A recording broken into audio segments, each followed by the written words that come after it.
بسم اللہ الرحمن الرحیم۔ السلام علیکم۔ موسیٰ بن نصیر کے بیٹے عبدالعزیز نے جب سے وہ عجیب و غریب خواب دیکھا تھا جس کا ذکر اس سلسلے کی پہلی قسط میں کیا گیا ہے، اس وقت سے انہیں ان تمام چیزوں کے دیکھنے کا زبردست شوق پیدا ہو گیا تھا، اور کونٹ جولین کو انہوں نے بتایا کہ وہ اندلس جانے کی اجازت حاصل کر لیں گے، لیکن ان کی حسرتوں اور امنگوں کا اس وقت خون ہو گیا جب موسیٰ نے انہیں اجازت نہ دی اور طارق کو اندلس کی مہم پر روانہ کیا، مگر ان کے دل کو اطمینان تھا کہ خواب انہوں نے دیکھا تھا وہ بیداری میں بھی یہ سب دیکھیں گے، لیکن کب اور کس طرح یہ ان کی سمجھ میں نہیں آ رہا تھا۔ وہ رات دن انہی خیالوں میں غلطاں و پیچا رہتے۔ ایک دن طارق کا قاصد نوید مسرت لایا۔ ان کا دل عجیب انداز سے دھڑک رہا تھا، انہیں امید تھی کہ اب کہ وہ ضرور جائیں گے۔ انہوں نے دوبارہ اپنے باپ موسیٰ سے اندلس چلنے کی آرزو کی، مگر ان کی تمام امیدیں ٹوٹ گئیں جب موسیٰ نے کہا کہ وہ خود ماں اپنے دونوں بھائیوں عبداللہ اور مروان کے اندلس جا رہے ہیں، اور قیرون کی حکومت خود ان کے یعنی عبدالعزیز کے ہاتھ میں رہے گی۔ عبدالعزیز کے ان سے دو چھوٹے بھائی تھے، ان میں سے ایک کا نام عبداللہ اور دوسرے کا نام کامران تھا۔ عبدالعزیز کو پھر افسوس ہوا اور ان کی تمنائیں کوہ حسرت سے ٹکرا کر ریزہ ریزہ ہو کر رہ گئیں، لیکن کوئی غیبی طاقت اب بھی ان سے یہ کہہ رہی تھی کہ وہ ضرور اندلس جائیں گے اور وہ تمام چیزیں دیکھیں گے جو انہوں نے خواب میں دیکھی تھیں، مگر یہ کب اور کیسے ہوگا اس کا حل ان سے نہیں ہو رہا تھا۔ آخر ان کے سامنے ان کا باپ موسیٰ 10,000 سوار اور 8,000 پیدل سپاہ لے کر ان کے دونوں بھائیوں عبداللہ اور مروان نیز مشہور سردار مثلاً علی بن ربیع، حیات تمیمی اور عیسیٰ بن عبداللہ طویل کے ہمراہ اندلس روانہ ہو گئے۔ عبدالعزیز ایک مرتبہ پھر حسرت اور افسوس کے بھنور میں غوطے کھانے لگے۔ موسیٰ مع لشکر کے جب اندلس کے ساحل پر اترے تو ان کے استقبال کے لیے کونٹ جولین اور اشبیلیہ کا راہب آئے اور انہوں نے نہایت شان سے ان کا استقبال کیا۔ انہیں یہ معلوم کر کے نہایت افسوس ہوا کہ طارق فتح کے زعم میں اندرون ملک میں بڑھتے گئے ہیں، اور انہوں نے ان کے حکم کی مطلقاً پرواہ نہیں کی۔ وہ کچھ برہم ہو گئے۔ کونٹ جولین جو نہایت ہوشیار تھا سمجھ گیا کہ وہ طارق سے ناخوش ہو گئے ہیں، لہٰذا ان سے کہا، معلوم ہوتا ہے کہ آپ طارق سے کچھ ناخوش سے ہو گئے ہیں۔ موسیٰ: ہاں، اس نے میرے حکم کی تعمیل نہیں کی۔ جولین: انہوں نے چاہا تھا کہ پیش قدمی روک دیں، مگر موسیٰ: مگر آپ نے انہیں آگے بڑھنے کا مشورہ دیا۔ جولین: نہیں۔ موسیٰ اور جولین: ان کے ماتحت افسروں کے مشورے سے۔ موسیٰ: کس وجہ سے؟ جولین: اس وجہ سے کہ بہادر طارق نے جب وادی بیکا کے کنارے پر رازرک کے ٹڈی دل لشکر کو شکست دی تو عیسائیوں کے دلوں پر مسلمانوں کی دہشت چھا گئی۔ اس پر طارق نے دانش مندی کی کہ اپنے لشکر کے 3 حصے کیے اور ایک کو قرطبہ، دوسرے کو ملاگا اور تیسرے کو تلیتلا کی طرف روانہ کیا۔ ان تینوں لشکروں کو پیہم فتوحات نصیب ہوئیں اور اس انداز سے عیسائی اور بھی مرعوب ہو گئے۔ موسیٰ: جب تو انہوں نے بہادری اور عقل مندی کا ثبوت دیا ہے۔ جولین: یہی بات ہے، فتح و نصرت شیردل طارق کے قدموں میں لگی پھرتی ہے۔ موسیٰ: میں ان کی فتوحات سے بہت خوش ہوا ہوں، مگر جولین: مگر کیا حضور؟ موسیٰ: انہیں میرے حکم کا احترام کرنا چاہیے تھا۔ جولین: یہ سچ ہے، لیکن اگر وہ اس قدر کامیابی کے بعد رک جاتے تو عیسائیوں کے دلوں پر مسلمانوں کا جو رعب تھا وہ ختم ہو جاتا اور وہ سنبھل کر پھر اپنی طاقت اکٹھی کر کے مسلمانوں سے نبرد آزما ہوتے۔ موسیٰ: میں یہ سب باتیں سمجھتا ہوں، جانتا ہوں کہ ایسی حالت میں آگے بڑھنا ہی مناسب تھا، مگر انہیں تمام واقعات کی مجھے اطلاع دینی چاہیے تھی۔ جولین: البتہ ان سے یہ غلطی ہو گئی ہے۔ موسیٰ: اور انہیں اس کا مجھے جواب دینا پڑے گا۔ جولین: حضور، اب کس طرف بڑھنے کا ارادہ ہے؟ موسیٰ: مجھے اس ملک کے رستوں کے بارے میں کچھ نہیں پتا۔ جولین: جنوب سے شمال کا تمام علاقہ بہادر طارق نے فتح کر لیا ہے، لہٰذا آپ مغرب کی طرف بڑھیں۔ اشبیلیہ اور بوسنیا کا زرخیز وسیع علاقہ اسی طرف ہے۔ موسیٰ: مناسب ہے۔ جولین: لیکن آپ کے پاس لشکر کتنا ہے؟ موسیٰ: 18,000۔ جولین: ان علاقوں کی فتح کے لیے یہ لشکر کم ہے۔ موسیٰ: کم ہے؟ کیا آپ نے طارق کو نہیں دیکھا؟ ان کے ہمراہ کتنا لشکر تھا؟ صرف 12,000 مسلمان۔ جولین: یہ سچ ہے، مگر اس طرف کے قلعہ جات نہایت مضبوط اور عیسائی بکثرت ہیں۔ موسیٰ: کچھ فکر نہ کرو، اللہ مددگار ہے، وہی ہمیں فتح دے گا۔ جولین: بہتر ہے۔ دوسرے روز موسیٰ اپنا لشکر لے کر اشبیلیہ کے علاقے کی طرف بڑھے۔ عیسائیوں نے مجاہد اعظم طارق بن زیاد کی فتوحات کے واقعات سن رکھے تھے۔ انہیں معلوم ہو گیا تھا کہ مسلمان جس شہر میں جاتے یا حملہ کرتے ہیں اسے فتح کیے بغیر نہیں چھوڑتے۔ ان کے دلوں پر مسلمانوں کی دھاک بیٹھ گئی تھی۔ چنانچہ جس وقت موسیٰ اسی نواح میں بڑھے تو شہر اور قلعے کے عیسائی ان کے سامنے آ پڑے اور انہوں نے صلح کی درخواست پیش کی۔ موسیٰ نے بھی نہایت نرم شرائط کے ساتھ صلح کرنی شروع کر دی، اور اس طرح سے ان کی رحم دلی کی اشبیلیہ کے تمام علاقوں میں شہرت پھیل گئی اور سارے علاقوں کے عیسائی آ کر صلح کرنے لگے۔ اس طرح مسلمان بغیر کسی خون خرابے کے تمام علاقوں پر قابض ہو گئے۔ چونکہ یہ علاقہ دور تک پھیلا ہوا تھا، اس لیے موسیٰ نے یہاں آ کر عیسیٰ بن عبداللہ کو گورنر بنا کر 2000 سپاہی ان کے علاقے میں امن و امان قائم کرنے کے لیے چھوڑ دیے اور خود شہر قارمونیہ کی جانب بڑھے۔ جب وہ اس شہر کے سامنے پہنچے تو انہوں نے وہاں صبح کی نماز پڑھی اور فارغ ہو کر مسلح لشکر کو حکم دیا۔ اتنے میں قلعے کا پھاٹک کھلا اور چند آدمی سفید جھنڈا لہراتے ہوئے نظر آئے۔ چونکہ سفید جھنڈا امن اور صلح کا جھنڈا کہلاتا ہے، اس لیے موسیٰ نے لشکر کو حملے کرنے سے روک دیا۔ یہ لوگ موسیٰ کے حضور حاضر ہوئے اور صلح کی درخواست پیش کی۔ موسیٰ نے ان کی بھی انہی شرائط پر صلح کر لی جن کی بنا پر اشبیلیہ والوں سے کی تھی۔ غالباً قارئین اس بات کے متمنی ہوں گے کہ انہیں یہ معلوم ہو جائے کہ وہ شرائط کیا تھیں، تو وہ شرائط درج ذیل تھیں۔ عیسائی شہری مسلمانوں اور اسلامی حکومت کے وفادار رہیں گے اور کبھی سرکشی نہیں کریں گے اور نہ ہی کوئی سازش کریں گے۔ انہیں مذہبی آزادی حاصل ہوگی۔ عیسائی حکومت کا جو قانون ہے وہی قانون نافذ رہے گا۔ پرانے گرجے بدستور قائم رہیں گے، البتہ نئے گرجے تعمیر کرنے کے لیے حاکم سے اجازت لینی ہوگی۔ ہر مقدمہ کی اپیل مسلمان حاکم کے اجلاس میں ہوگی اور اس کا فیصلہ نافذ ہوگا۔ عیسائیوں کو ہر مرد و عورت اور بچہ کی طرف سے 2 دینار سالانہ جزیہ دینا ہوگا۔ جو عیسائی مسلمان ہو جائے گا اس پر اسلامی قوانین کی پابندی لازم ہوگی اور عیسائی قوانین سے کوئی سروکار نہ ہوگا۔ یہ وہ شرائط ہیں جن کی بنا پر موسیٰ نے ان سے صلح کر لی تھی۔ چونکہ ان سے نرم شرائط اور ہو بھی نہیں سکتی تھیں، اس لیے عیسائی بڑے جوش و خروش سے ان کی شرائط کو مان لیتے تھے اور قلعہ اور شہر مسلمانوں کے حوالے کر دیتے تھے۔ چنانچہ انہی شرائط پر شہر قارمونیہ نے بھی صلح کر لی، قلعہ مسلمانوں کے حوالے کر دیا۔ موسیٰ نے ایک معمولی درجے کے آفیسر کو 250 پیادے دے کر اس شہر میں متعین کر دیا اور خود بوسیٹانیہ کی طرف بڑھے۔ بوسیٹینیا اندلس کا غربی حصہ تھا۔ موسیٰ نے اس کی طرف پیش قدمی کی اور سب سے پہلے شہر سبلا پہنچے۔ ان کے آنے سے پہلے ہی یہاں ان کی ہیبت چھا گئی تھی۔ انہوں نے ان سے پہنچتے ہی صلح کر لی۔ یہاں بھی انہوں نے کچھ سپاہی چھوڑے اور خود اسونیہ کی طرف بڑھے۔ اسونیہ کا قلعہ نہایت مضبوط تھا، لیکن اس کے باشندوں کی ہمتیں اس کے فصیل کی طرح بلند نہ تھیں۔ چنانچہ انہوں نے بھی صلح کر کے قلعہ مسلمانوں کے حوالے کر دیا۔ وہاں سے موسیٰ مرتبلس کی طرف بڑھے۔ چونکہ انہیں فتوحات بغیر لڑے بھیڑے ہی نصیب ہوتی جا رہی تھیں، اس لیے ان کا جذبہ شوق بڑھتا ہی چلا گیا۔ جب وہ مرتبلس پہنچے تو وہاں کے عیسائیوں نے ان کا پرتپاک خیر مقدم کیا اور صلح کر کے قلعہ ان کے حوالے کر دیا۔ موسیٰ وہاں سے بیضاد کی سمت روانہ ہوئے۔ اب تک انہوں نے جتنا بھی علاقہ فتح کیا وہاں کچھ نہ کچھ لشکر چھوڑتے رہے، جس کی وجہ سے ان کا لشکر کم رہ گیا۔ مسلمانوں کا عیسائیوں پر اتنا رعب چھا گیا تھا کہ مزید لشکر منگوانے کی ضرورت ہی نہیں تھی۔ بیضاد والوں نے ان سے مصالحت کر لی اور وہ آگے بڑھے۔ تمام علاقے کو فتح کر کے وہ شہر مریڑا پہنچے۔ یہ شہر اس قدر خوبصورت تھا کہ موسیٰ اور تمام مسلمان اسے دیکھ کر حیران رہ گئے۔ وہ پہاڑ کے دامن میں آباد تھا اور اس کی فصیل نہایت بلند تھی۔ ایسا لگتا تھا کہ اس شہر کے بانیوں نے بھاری پتھروں کو کاٹ کر اس شہر کو بنایا تھا۔ مریڑا والوں نے قلعہ کا دروازہ بند کر دیا اور فصیل پر چڑھ گئے۔ موسیٰ سمجھ گئے کہ مریڑا والے لڑنے کے ارادے سے فصیل پر چڑھ گئے ہیں۔ کونٹ جولین سے انہیں معلوم ہوا کہ اس قلعہ کے اندر کم از کم 50,000 سپاہی موجود ہیں۔ یہ دیکھ کر موسیٰ نے اپنا ایک قاصد اپنے بیٹے عبدالعزیز کے پاس روانہ کر دیا کہ امدادی لشکر لے کر جلد از جلد یہاں آ جائیں۔ ادھر انہوں نے قاصد مریڑا والوں کے پاس بھیجا کہ وہ صلح کر لیں، لیکن شہر والے آمادہ نہ ہوئے اور ایک معزز شخص نے بلند آواز سے کہا، اپنے معزز سردار سے کہو کہ اس قلعہ کی فتح کا خیال دل سے نکال کر کسی اور طرف چلا جائے، ورنہ اس کے لشکر کی تمام لاشیں اس فصیل کے نیچے سڑتی ہوئی نظر آئیں گی۔ قاصد نے کہا، تم فضول لڑ رہے ہو، تمام ملک فتح ہو چکا ہے، حتیٰ کہ دارالسلطنت بھی، اور تمہارے سردار بھی ہمارے موتی ہو چکے ہیں، پھر کس کے بھروسے پر تم لڑنا چاہتے ہو؟ اس شخص نے جواب دیا، اپنے قلعہ کی مضبوطی اور لشکر کی کثرت تعداد کے بھروسے پر، اس کے علاوہ شاہ رازر کی ملکہ نائلہ یہاں موجود ہے، اور جب تک وہ یہاں رہے گی اس وقت تک ہم اس کی حفاظت کریں گے۔ قاصد واپس آ گیا اور اس نے قلعہ والوں کا پیغام سنا دیا۔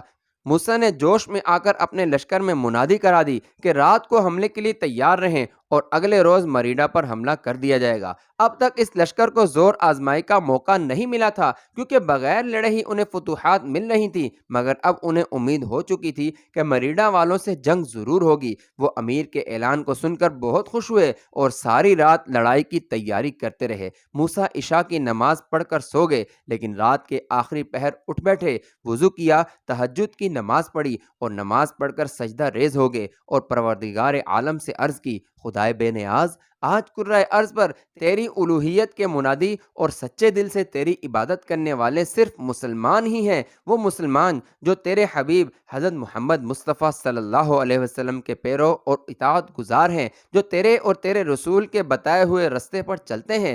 اگرچہ تو بے نیاز ہے اور تجھے اس کی پرواہ نہیں کہ کون تیری عبادت کرتا ہے، کون تجھے مانتا ہے اور کون تیری توحید کا قائل اور اس کا مبلغ ہے، لیکن مسلمان تیرے ہیں، وہ جو کچھ کرتے ہیں تیرے ہی بھروسے پر کرتے ہیں، تو ان کی مدد کر اور انہیں رسوا ہونے سے بچا لے۔ تو نے اپنے کلام پاک میں فرمایا ہے، ترجمہ یعنی تو مالک ہے، جسے چاہتا ہے دیتا ہے اور جس سے چاہتا ہے چھین لیتا ہے، اور تو جسے چاہے عزت دیتا ہے اور جسے چاہے ذلت دیتا ہے، تیرے ہی ہاتھ میں بھلائی ہے اور تو ہر چیز پر قادر ہے۔ اے پروردگار، تو مسلمانوں پر رحم کر، انہیں عزت دے اور فتح یاب کر۔ یہ دعا مانگ کر اٹھے اور صبح تک کلام الہی پڑھتے رہے۔ صبح کو انہوں نے نماز پڑھائی اور مسلمانوں کو مسلح ہو کر قلعے کی طرف بڑھنے کا حکم دے دیا۔ مسلمان فوراً اپنے اپنے خیمے پر پہنچے اور مسلح ہو کر فصیل کی طرف نکل کر صف بستہ ہو گئے۔ ابھی مسلمانوں کی صفیں درست نہ ہوئی تھیں کہ قلعے کا پھاٹک کھلا اور عیسائی سواروں کا سیلاب قلعہ میں سے نکل کر مسلمانوں کی طرف بڑھنے لگا۔ موسیٰ اور مسلمانوں نے انہیں قلعے سے نکلتے دیکھتے ہی سمجھ لیا تھا کہ انہیں اپنی کثرت پر زعم ہے، سامان حرب پر ناز ہے، اور فخر و غرور کے مجسمے بن کر مسلمانوں کو فنا ڈالنے کے لیے بڑے ہی عزم و ارادے سے قلعے سے باہر نکلے ہیں۔ موسیٰ نے آگے بڑھ کر اپنے لشکر کو دور تک پھیلا دیا، صف بندی کر لی اور مسلمان جنگ کے لیے مستعد ہو گئے۔ عیسائیوں کا لشکر برابر آ رہا تھا اور مسلمانوں کے لشکر کے محاذ میں پھیلتا جا رہا تھا۔ ان کے افسران ان کی صف بندی کرتے جا رہے تھے۔ اس وقت آفتاب کسی قدر بلند ہو گیا تھا اور دھوپ پھیل گئی تھی۔ سرفروشوں کے لباس اور ہتھیار دھوپ میں جگمگا رہے تھے۔ موسیٰ نے دیکھا کہ قلعہ کے پھاٹک کے اوپر ایک خوبصورت سہدری ہے، جس کے دروازے نہایت شاندار اور خوبصورت ہیں۔ اس سہدری میں چند کرسیاں ڈالی گئی ہیں اور ان میں ایک کرسی پر ایک نہایت حسین خاتون بیٹھی ہے، جس کی ریشمی پوشاک اور جواہرات اتنا زیادہ فاصلہ ہونے پر بھی چمک دمک رہے ہیں۔ اس وقت موسیٰ کے پاس کونٹ جولین موجود تھا۔ موسیٰ نے اس سے دریافت کیا، یہ سامنے دروازے کے اوپر کون عورت بیٹھی ہے؟ جولین نے غور سے دیکھا اور کہا، یہ شاہ رازر کی بیوی نائلہ ہے۔ اب عیسائی لشکر میں طبل جنگ پر چوٹیں پڑیں اور اس کی ہیبت ناک آواز سے تمام میدان گونجنے لگا۔ موسیٰ نے جب نظر اٹھا کر دیکھا تو 25,000 عیسائی صف بستہ نظر آئے اور سامنے فصیل پر بھی بے شمار عیسائی سپاہی کھڑے تھے۔ موسیٰ نے بھی اپنے لشکر کو بڑھنے کا اشارہ کیا۔ مسلمانوں کی صفیں بھی سمندر کی طوفان خیز موجوں کی طرح آگے بڑھنے لگیں۔ دونوں لشکر دو کوہ شکن موجوں کی طرح ایک دوسرے کی طرف بڑھ رہے تھے۔ ایسا معلوم ہوتا تھا کہ وہ تیروں کی جنگ کر کے لڑائی کو طول دینا نہیں چاہتے، کیونکہ دونوں فوجوں میں سے کسی نے بھی کمانیں نہ سنبھالی، بلکہ برابر بڑھتے رہے، یہاں تک کہ دونوں ایک دوسرے کے بہت قریب آ گئے۔ اب عیسائیوں نے ایک شور عظیم کے ساتھ تلواریں میانوں سے نکال کر ہاتھوں میں اٹھا لیں۔ صاف و شفاف تلواریں دھوپ میں جگمگا رہی تھیں، آنکھوں میں چوند پیدا کرتی ہوئی بلند ہوئیں۔ مسلمانوں نے بھی اللہ اکبر کا پرزور نعرہ لگا کر اپنی تلواریں ہاتھوں میں لے کر تولیں۔ چونکہ دونوں لشکر برق رفتاری سے بڑھ رہے تھے، اس لیے دونوں کی زبردست ٹکر ہوئی۔ ٹکر ہوتے ہی تشنہ تلواریں انسانوں کی طرف لپکیں اور ان سے بچنے کے لیے سپاہیوں نے سیاہ ڈھالیں اٹھا لیں۔ چونکہ جنگ پہلی صف میں شروع ہوئی تھی اور پہلی صف شمال سے جنوب تک تقریباً 1 میل لمبی تھی، اس لیے حد نگاہ تک تلواریں اٹھتی اور جھکتی نظر آ رہی تھیں۔ عیسائی بڑے جوش و خروش سے حملے کر رہے تھے۔ وہ چاہتے تھے کہ جلد از جلد تمام مسلمانوں کو قتل کر ڈالیں، مگر مسلمان بھی غیظ و غضب میں بھرے ہوئے نہایت پھرتی سے حملے کر رہے تھے۔ ان کی تلواریں زبردست کاٹ رہی تھیں۔ جو مسلمان عیسائیوں پر حملہ کرتا تھا اسے قتل کیے بغیر نہ چھوڑتا تھا۔ مسلمانوں نے عیسائیوں کی پہلی صف کو الٹ دیا، اس کے ایک ایک سپاہی کو چن چن کر مار ڈالا، اور اب انہوں نے دوسری صف پر حملہ کر دیا۔ موسیٰ ایک ہاتھ میں علم اور دوسرے میں تلوار لیے نہایت جوش و خروش اور دلیری سے لڑ رہے اور قتل کر رہے تھے۔ وہ ضعیف العمر تھے، اتنے بوڑھے کہ ان کی داڑھی برف کی مانند سفید تھی، مگر دل جوان تھا اور جوانی کی سی امنگ اور جوانوں ہی کے جوش سے لڑ رہے تھے۔ ان کی شمشیر نہایت پھرتی سے اٹھتی تھی اور نہایت تیزی سے کاٹ ڈالتی تھی۔ انہیں اس طرح لڑتے دیکھ کر تمام مسلمانوں کو جوش آ رہا تھا اور ہر مسلمان نہایت شدت اور دلیری سے حملہ کر رہا تھا۔ چونکہ مسلمان لڑائی میں کچھ ایسے مصروف تھے کہ انہیں اپنے تن بدن تک کا ہوش نہیں تھا، اس لیے وہ اپنی حفاظت سے غافل ہو گئے اور غافل ہونے کی وجہ سے شہید ہونے لگے، مگر کثرت سے نہیں جس طرح کے عیسائی مر رہے تھے۔ عیسائیوں کی تو پہلی اور دوسری صفوں کا صفایا ہو چکا تھا اور مسلمانوں کی پہلی صف میں سے چند مسلمان شہید ہوئے تھے۔ مرنے والوں کے گھوڑے بھاگتے پھر رہے تھے، ان کا جس طرف رخ ہوتا وہ لاتیں مارنے لگتے۔ ان گھوڑوں سے مسلمان اور عیسائی دونوں کو نقصان پہنچ رہا تھا، چنانچہ کچھ مسلمانوں نے انہیں پکڑ کر عیسائیوں کی طرف بھگا دیا۔ زخم خوردہ گھوڑوں نے عیسائی لشکر میں پہنچ کر کچھ ایسا ہنگامہ برپا کیا کہ عیسائیوں کو ان سے چھٹکارا پانا مشکل ہو گیا۔ جبکہ عیسائی ان سے بچنے کی کوشش کر رہے تھے، اس وقت مسلمانوں نے ان پر پوری شدت سے حملہ کر دیا۔ اب عیسائیوں پر دوہری مار پڑنے لگی،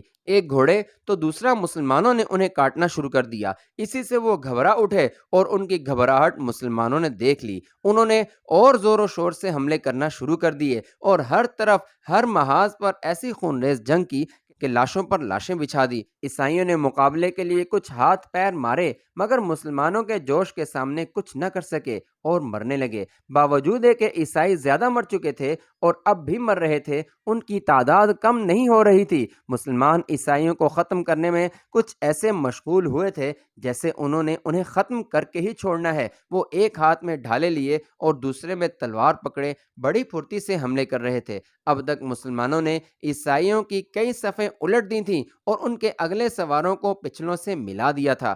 عیسائی دیکھ رہے تھے کہ وہ بہت زیادہ مر رہے ہیں اور مسلمان ایسے جوش سے لڑ رہے تھے کہ خود تو مرتے نہیں، عیسائیوں کو برابر قتل کرتے جا رہے تھے، اور اگر کوئی مرتا تو شاذ و نادر۔ عیسائیوں کے افسر انہیں للکار للکار کر جوش دلا رہے تھے کہ مسلمان ہم سے کم ہیں، تمہاری ذرا سی ہمت اور تھوڑا سا استقلال انہیں ختم کر دے گا۔ عیسائی سوار بھی یہی سمجھ رہے تھے، لیکن جب بھی وہ جوش میں آ کر حملہ کرتے، مسلمان انہیں تلواروں کی باڑ پر رکھ لیتے اور ان کے جوش اور ان کی جرت کا یہ نتیجہ ہوتا کہ وہ بیچارے قتل ہو کر گر پڑتے اور اپنے وجود سے میدان جنگ کو پاٹ دیتے تھے۔ مسلمان ایسے ہی جوش و خروش میں بھرے ہوئے تھے کہ انہوں نے اس بات کا بھی خیال چھوڑ دیا کہ وہ ہر طرف سے دشمن کے نرغے ہیں اور انہیں سنبھل کر لڑنا چاہیے۔ وہ بڑھ بڑھ کر حملے کر رہے تھے، ہر حملے میں عیسائیوں کی تعداد کم کرتے چلے جا رہے تھے۔ اس وقت دوپہر ہو گئی تھی، آفتاب عین سر پر آ گیا تھا، شدید گرمی اور لڑنے والوں کو پسینہ آ رہا تھا، مگر انہیں نہ گرمی کا خیال تھا، نہ پیاس کی شدت، نہ دھوپ، نہ پسینے کا احساس۔ وہ لڑائی میں مصروف تھے۔ نائلہ قلعے کے دروازے پر بیٹھی میدان کارزار کی طرف دیکھ رہی تھی۔ وہ ایسی حسین تھی کہ دور سے بھی چاند کی طرح چمکتی ہوئی نظر آ رہی تھی۔ موسیٰ ابھی تک جوش و خروش سے لڑ رہے تھے، انہوں نے بہت سے عیسائیوں کو جہنم واصل کر دیا تھا۔ ان کے ایک طرف ان کا بیٹا عبداللہ اور دوسری طرف ان کا بیٹا مروان تھا۔ یہ دونوں جوش اور دلیری سے لڑ رہے تھے۔ موسیٰ نے سنبھل کر اللہ اکبر کا نعرہ لگایا۔ اس نعرے کو سن کر مسلمان بھی سنبھل گئے اور انہوں نے بھی ایک ساتھ اس پرہیبت نعرے کی تکرار کی، اور نعرہ لگاتے ہی اس شدت سے حملہ کیا کہ عیسائیوں کے قدم اکھڑ گئے اور وہ بدحواس ہو کر بے تحاشا قلعے کی طرف بھاگے۔ مسلمانوں نے ان کا تعاقب کیا، وہ انہیں قتل کر کے ان کے پیچھے چلے گئے۔ ان کا ارادہ تھا کہ وہ عیسائیوں کے ساتھ ہی قلعے میں داخل ہو جائیں، لیکن عیسائیوں نے پھاٹک بند کر لیا۔ کچھ لشکر تو قلعے میں بند ہو گیا، مگر اب بھی بے تحاشا عیسائی باہر رہ گئے۔ مسلمانوں نے انہیں بے دریغ قتل کرنا شروع کر دیا، یہاں تک کہ ان میں سے ایک عیسائی کو بھی زندہ نہ چھوڑا اور ایک ایک کر کے سب کو مار ڈالا۔ چونکہ پھاٹک مضبوط تھا اور آسانی سے اسے توڑا نہیں جا سکتا تھا، اس لیے موسیٰ نے واپسی کا اشارہ کیا اور اسلامی لشکر واپس لوٹ کر خیموں میں آ گیا۔ عیسائی مرینا سے بڑے ساز و سامان کے ساتھ اور بڑی کثرت کے ساتھ میدان جنگ میں نکلے تھے۔ مسلمانوں کو مار ڈالیں گے، انہیں بھگا دیں گے، لیکن جب مقابلہ ہوا اور مسلمانوں نے انہیں تلواروں کی باڑ پر رکھ لیا تو شکست کھا کر بھاگے، ایسے کہ پیچھے پھر کبھی نہ دیکھا۔ اس جنگ میں عیسائیوں کا بہت نقصان ہوا، ان کے کم و بیش 7,000 آدمی مارے گئے۔ مسلمانوں کے بھی 400 مجاہد شہید ہوئے۔ اس لڑائی نے عیسائیوں کے بڑھتے ہوئے حوصلے پست کر دیے اور اب وہ مسلمانوں سے کچھ ڈر گئے، انہیں دست بدست لڑنے کی جرت نہ ہوئی۔ حالانکہ مسلمان روزانہ میدان جنگ میں نکل کر ان کے قلعے سے نکلنے کا انتظار کرتے تھے اور دوپہر ڈھلے واپس لوٹ جاتے تھے۔ کئی روز اسی طرح گزر گئے، مگر عیسائی پھر قلعہ سے باہر نہ نکلے۔ مسلمان فصیل پر بھی چڑھاتے تھے کہ کسی طرح ایک مرتبہ عیسائی قلعہ سے باہر نکل آئیں اور صف آرا ہو کر لڑائی کریں، تاکہ لڑائی کا فیصلہ جلد اور آسان ہو، مگر ان کی آرزو پوری نہ ہوتی تھی۔ موسیٰ نے دیکھ لیا کہ قلعہ اس قدر مضبوط ہے کہ اس پر حملہ کر کے اسے فتح کرنا جوئے شیر لانے کے مترادف ہے، اس لیے وہ اس پر حملہ نہیں کر رہے تھے۔ وہ محصورین کو محاصرے سے تنگ آ کر لڑائی پر آمادہ کرنے کی تدبیر کر رہے تھے۔ ان کا خیال تھا کہ جب قلعہ کے اندر رسد وغیرہ نہ پہنچے گی تو عیسائی بھوکے مرنے لگیں گے، اور پھر وہ یا تو میدان میں آ کر مردانہ وار لڑیں گے یا ہتھیار ڈال کر قلعہ ہمارے حوالے کر دیں گے۔ اس میں شک نہیں کہ محاصرہ پورے طور پر کیا جا رہا تھا۔ ناممکن تھا کہ کوئی عیسائی قلعے سے باہر آ سکے۔ محاصرے کی سختی سے عیسائی تنگ آ چکے تھے اور انہیں خوف لاحق ہو گیا تھا کہ اگر چند روز یہی کیفیت رہی تو وہ بھوکے مرنے لگیں گے۔ جب کئی روز گزر گئے اور عیسائیوں نے کوئی حرکت نہ کی تو موسیٰ نے قلعہ پر دھاوا کرنے کا ارادہ کر لیا۔ چنانچہ ایک روز صبح کی نماز پڑھتے ہی انہوں نے مسلمانوں کو حکم دیا کہ وہ جملہ ہتھیار اور قلعہ کو توڑ ڈالنے اور اس پر چڑھ جانے کا سامان مسلح ہو کر میدان جنگ میں لے کر نکلیں۔ مسلمان خالی پڑے بیزار ہو رہے تھے، انہیں خوشی ہوئی کہ آج پھر دلوں کے حوصلے نکالنے کا موقع ملے گا۔ چنانچہ مسلمان بہت جلد مسلح ہو کر ہر قسم کے سامان کے ساتھ میدان جنگ میں آ گئے۔ موسیٰ بھی آ گئے اور انہوں نے آتے ہی کہا، مسلمانوں، ہم نے بہت انتظار کیا کہ عیسائی لشکر ایک مرتبہ میدان میں نکل آئے، مگر ان پر ہماری ہیبت کچھ ایسی چھا گئی ہے کہ پھر انہیں قلعے سے باہر نکلنے کی جرت ہی نہیں ہوئی۔ چونکہ مرینا کے سامنے پڑے ہوئے عرصہ ہو گیا ہے، اس لیے اب ہم مزید انتظار نہیں کر سکتے۔ عیسائیوں کو قلعے کی مضبوطی پر گھمنڈ ہے، وہ سمجھتے ہیں کہ قلعہ ناقابل تسخیر ہے۔ میں چاہتا ہوں کہ تم اللہ کا نام لے کر حملہ کرو اور سیڑھیاں لگا کر قلعے کی فصیل پر پہنچ کر کچھ لوگ تو فصیل توڑنے میں مشغول ہو جاؤ اور کچھ سیڑھیوں کے ذریعے اوپر پہنچنے کی کوشش کرو۔ یہ مختصر تقریر کر کے موسیٰ نے اللہ اکبر کا نعرہ لگایا۔ تمام مسلمانوں نے اس مبارک نعرے کی تکرار کی اور اسلامی لشکر کا سیلاب قلعہ کی طرف بڑھا۔ عیسائی فصیل پر کھڑے تھے، انہوں نے جب مسلمانوں کو بڑھتے ہوئے دیکھا تو گلے پھاڑ پھاڑ کر چلانے لگے اور فلاخنوں کے ذریعے سنگریزے مارنے لگے۔ چونکہ مسلمان قلعہ کے نزدیک پہنچ گئے تھے، اس لیے نوکیلے پتھروں کے ٹکڑے ان کو اور ان کے گھوڑوں کو زخمی کر رہے تھے۔ انہوں نے فوراً ڈھالیں آگے کر لیں اور خود کو اور گھوڑوں کو بچاتے آگے بڑھنے لگے۔ مسلمان عجیب شان سے آگے بڑھ رہے تھے، ان کی تلواریں پرتلاؤں میں پڑی تھیں، خنجر سینوں کے نیچے پیٹھوں میں اڑسے ہوئے تھے، تیر کمانے اور ترکش پشت پر بندھے ہوئے تھے، نیزے بائیں رکابوں کے برابر دیواروں کے سہارے کھڑے تھے۔ ان کی چھینیاں، ہتھوڑے اور میخیں تو بربروں میں تھیں اور تین تین ڈنڈوں کی سیڑھیاں داہنی طرف رکابوں کے برابر میں بندھی ہوئی تھیں، اور یہ سیڑھیاں ایسی ہوتی تھیں کہ ان کی آخری بازو میں سوراخ ہوتے تھے اور ان میں ڈنڈے ڈال ڈال کر انہیں جوڑا جا سکتا تھا اور اس طرح سے انہیں حسب ضرورت لمبا کیا جا سکتا تھا۔ مسلمان دونوں ہاتھوں میں ڈھالیں سنبھالے پتھروں کے ٹکڑوں اور تیروں سے بچتے ہوئے بڑھے چلے جا رہے تھے۔ عیسائیوں نے اب پتھروں کے علاوہ تیروں کی بارش بھی شروع کر دی تھی، مگر وہ زخموں کی پرواہ نہ کرتے ہوئے بڑھ رہے تھے۔ عیسائیوں کو ان کے اس طرح بڑھتا دیکھ کر غصہ بھی آ رہا تھا اور حیرت بھی ہو رہی تھی۔ ان کی سمجھ میں ہی نہ آتا تھا کہ مسلمان کس مٹی کے بنے ہوئے ہیں جو زخمی ہونے پر بھی نہیں رکتے اور بدستور بڑھے چلے آ رہے ہیں۔ حقیقت یہ ہے کہ مسلمانوں نے جس زمانے میں کام کیا وہ حیرت انگیز ہی تھا۔ موسیٰ، ان کے دونوں لڑکے عبداللہ اور مروان اور تمام جان باز افسر سارے سرفروش مجاہدین سمیت نہایت اطمینان اور بڑے استقلال سے بڑھے چلے جا رہے تھے۔ آفتاب چمک رہا تھا اور دھوپ پھیل رہی تھی، ہوا کے خفیف جھونکے چل رہے تھے جس سے اسلامی پرچم لہرا رہے تھے۔ عجب سما تھا اور عجب وقت تھا۔ عیسائی چلاتے چلاتے اور سنگریزوں اور پتھر پھینکتے پھینکتے تھک گئے تھے کہ مسلمان ان کے شور کرنے اور تیروں اور پتھروں کی بارش سے ڈر جائیں گے، رک جائیں گے اور قلعہ تک نہ پہنچ سکیں گے، مگر ان کا خیال غلط تھا اور مسلمان بڑھ کر فصیل کے نیچے پہنچ گئے تھے۔